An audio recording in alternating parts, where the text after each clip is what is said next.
சாதத்தை இப்படி வடித்து எடுத்துக்கோங்க. அதுக்கப்புறம் 2 முட்டை, கொஞ்சம் முட்டைக்கோஸ், கேரட், பீன்ஸு, குடமிளகாய், பூண்டு, இஞ்சி இவ்வளோத்தையும் எடுத்துக்கோங்க. அதுக்கப்புறமாட்டி இதுதான் ஒரு ஆளுக்கு செய்ய போகிற அளவு.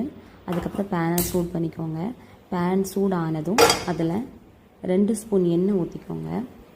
ஓகே, இப்போ எண்ணெய் ஊற்றியாச்சு. எண்ணெய் சூடானதுக்கப்புறமாட்டி இதில் வந்து நம்ம இந்த 2 முட்டையும் நம்ம சேர்க்க போகிறோம்.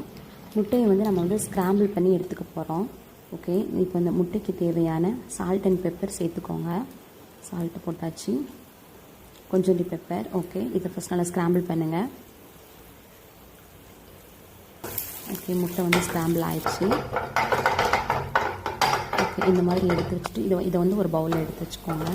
அதுக்கப்புறம் அதே பேனில் 2 ஸ்பூன் எண்ணெய் ஊற்றி நம்ம கட் பண்ணி வச்சுருக்க பூண்டையும் இஞ்சியும் இதில் சேர்த்துக்கோங்க.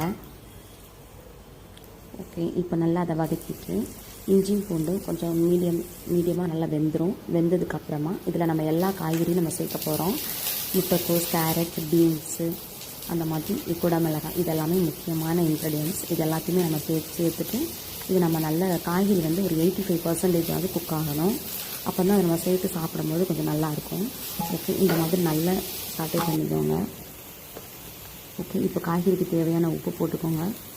உப்பு போட்டுட்டு இதே நல்லா பரட்டி விடுங்க.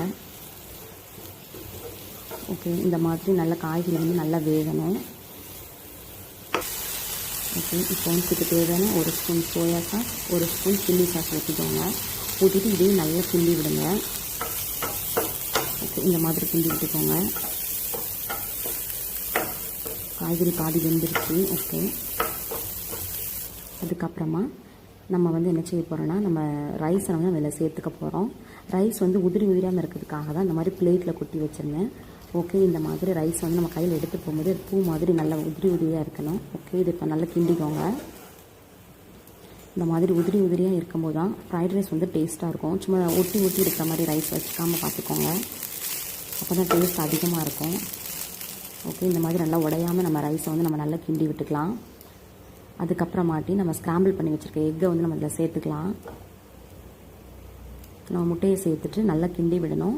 அதுக்கப்புறம் இதுக்கு 1/4 ஸ்பூன் கரம் மசாலா சேர்த்துக்கலாம். அதுக்கப்புறமாட்டி 1/4 ஸ்பூன் பெப்பர் சேர்த்துக்கலாம். இது ரெண்டையுமே நல்லா கிண்டி விடுங்க. ஓகே, இது இந்த மாதிரி நல்லா உடையாமல் நம்ம எல்லா ரைஸை வந்து நம்ம கிண்டணும். ஆனால் எதுவுமே உடையாமல் இருக்கணும். ஓகே, அப்போ தான் சாப்பிடும்போது டேஸ்ட்டாக இருக்கும். ஓகே, ரெடி ஆகிடுச்சு. அவ்வளோதான், சிம்பிளான ஹெல்த்தி ஃப்ரைட் ரைஸ் ரெடி.